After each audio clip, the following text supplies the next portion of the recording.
Frères et sœurs tendrement aimés, vous qui prêtez l'oreille à ces paroles, nous cheminons déjà dans les jours saints. À l'aube de la célébration de la victoire lumineuse de la vie sur les ténèbres de la mort, la résurrection de notre Seigneur Jésus-Christ, une espérance nouvelle fleurit en nos âmes, alors que nous nous tournons vers notre Dieu. Bien-aimés, recevez nos salutations fraternelles en Christ Jésus.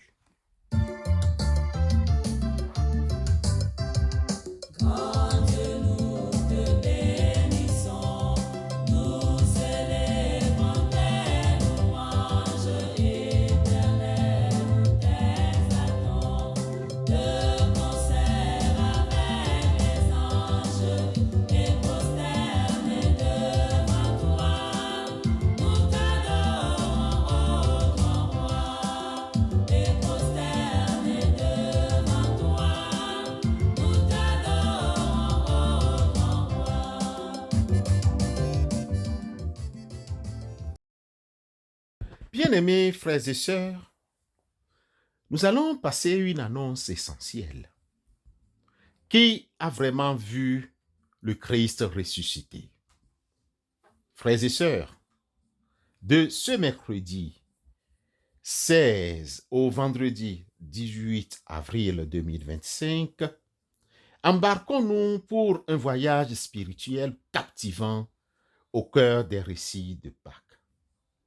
Durant 3 soirées d'enseignement, de prière et de réflexion, nous explorerons ensemble le rôle essentiel des témoins de la résurrection de Christ. Nous aurons comme test d'appui la finale de Marc chapitre 16, versets 1 à 11. Bien-aimés, rendez-vous donc sur Zoom dès 20h30 heure de Paris, 19h30 heure de Cotonou ou de Yaoundé, 18h30 heure de Lomé ou d'Abidjan, heure GMT. Venez nombreux découvrir la force des témoignages et la pierre angulaire de notre foi.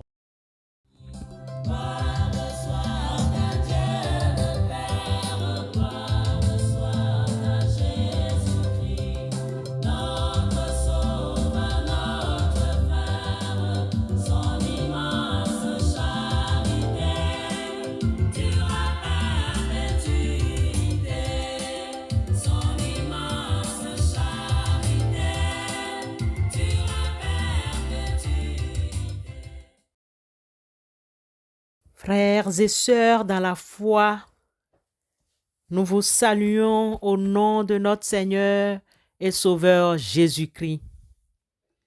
À 6 jours de la célébration de Pâques, alors que nos cœurs se préparent à commémorer la victoire du Christ, Jésus sur la mort et le péché, méditez sur 1 Corinthiens chapitre 10 verset 13 prend une résonance particulière. Ce verset, souvent cité pour son encouragement face à la tentation, offre des perspectives profondes pour notre cheminement spirituel pendant cette période significative. Ainsi, notre réflexion de ce jour portera sur 3 points essentiels concernant la tentation et la chute. Demain, nous proposerons quelques applications pour notre vie à l'approche de la commémoration de la résurrection de Jésus-Christ, l'approche de Pâques. Dans quel contexte la tentation et la chute pourraient nous retarder? Le chapitre 10 de 1 Corinthiens met en garde contre les dangers de l'idolâtrie et de l'orgueil en rappelant l'histoire des Israélites dans le désert. Malgré les miracles et la provision divine, le peuple a succombé à la tentation. À l'approche de Pâques, nous sommes appelés à reconnaître notre propre vulnérabilité à la tentation et à nous souvenir des conséquences du péché. Le même péché que Jésus est venu vaincre par sa mort et sa résurrection. En effet, le salaire du péché, c'est la mort, mais le don gratuit de Dieu, c'est la vie éternelle en Jésus-Christ, notre Seigneur. Romains chapitre 6, verset 23. Heureusement, Dieu a tenu à sa promesse, d'où le deuxième point. La promesse divine au milieu de l'épreuve. Le verset 13 apporte une lumière d'espérance.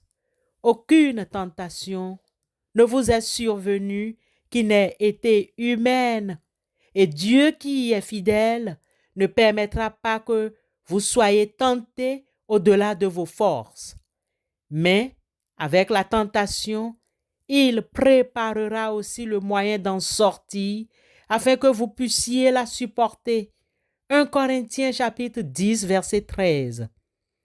Cette promesse nous rappelle la fidélité inébranlable de Dieu, même face à nos faiblesses. À l'approche de Pâques, cette fidélité prend une dimension nouvelle.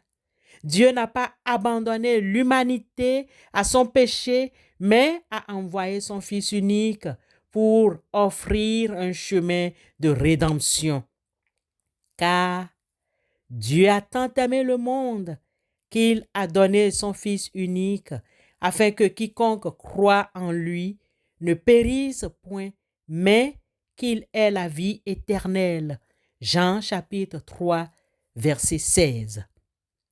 La nature humaine de la tentation. Les tentations que nous rencontrons sont communes à l'humanité. Elles peuvent nous apporter un certain réconfort et nous éviter de nous faiblir dans nos luttes. Souvenez-vous que Jésus lui-même a été tenté.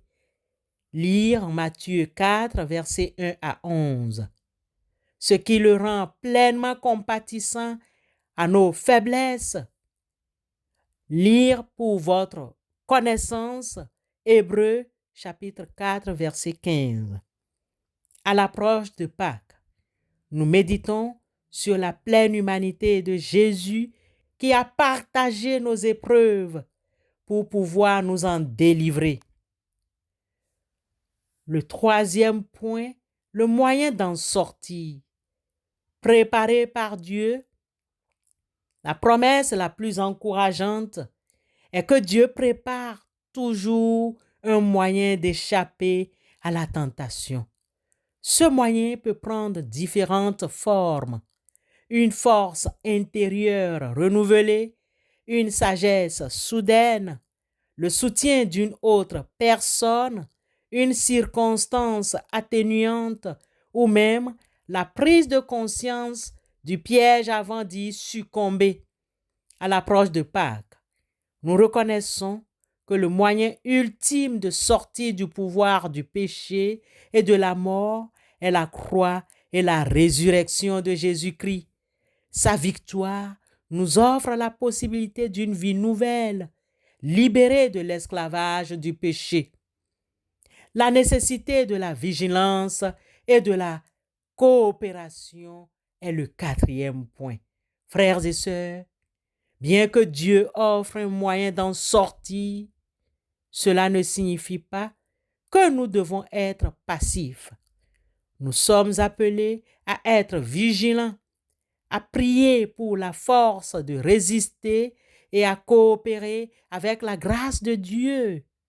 À l'approche de Pâques, nous sommes encouragés à examiner nos cœurs, à identifier les domaines où nous sommes vulnérables et à nous tourner vers Dieu pour obtenir la force nécessaire pour marcher dans la sainteté.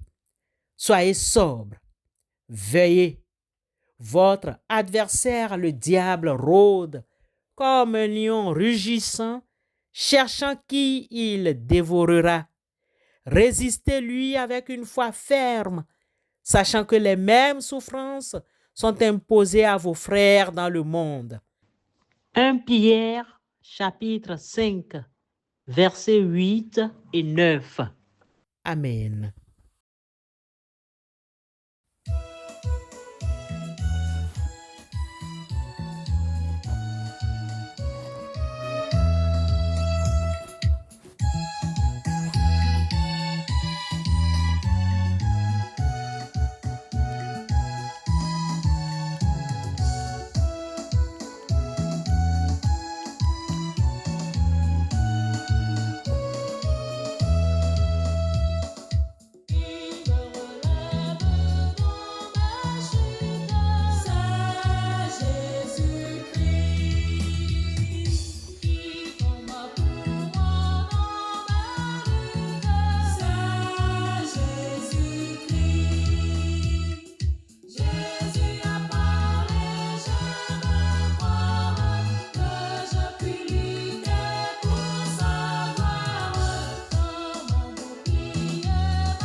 Seigneur notre Dieu, nous te remercions pour cet enseignement que tu nous donnes.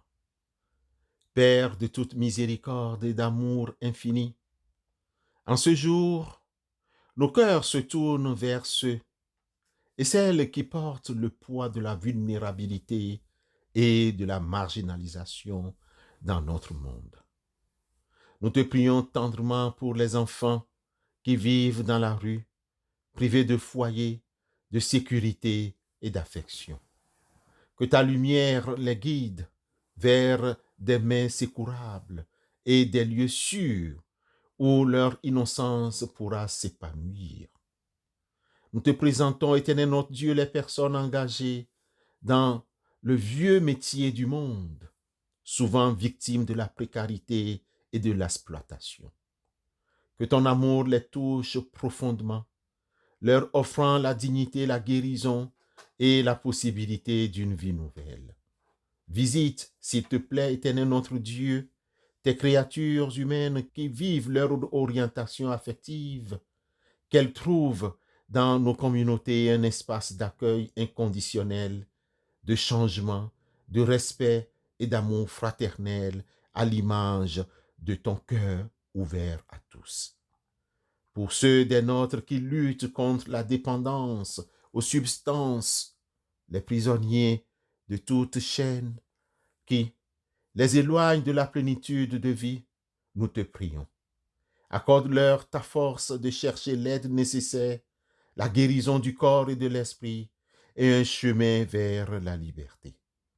Nous te prions pour les personnes venues d'autres nations, qui cherchent un avenir meilleur loin de leur terre natale.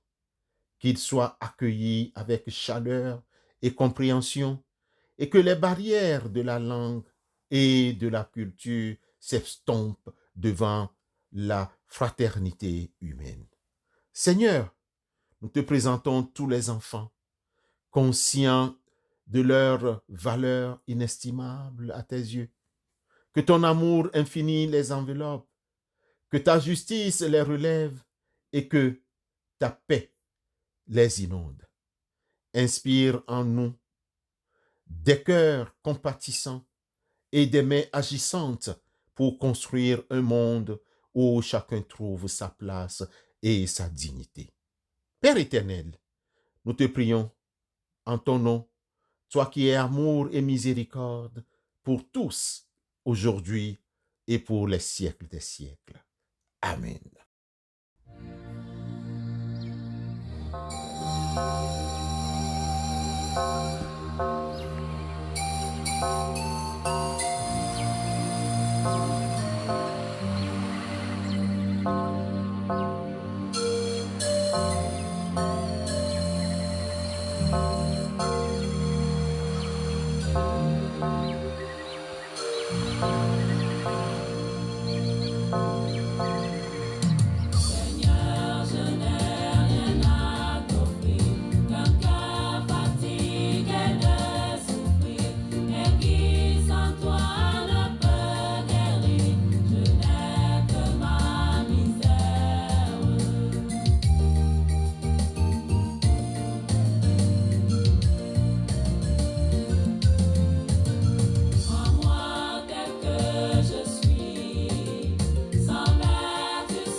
Que ta grâce, Seigneur, nous accompagne à chaque instant de nos vies, nous fortifiant dans l'épreuve et nous comble de joie dans la communion avec toi et avec nos frères et sœurs.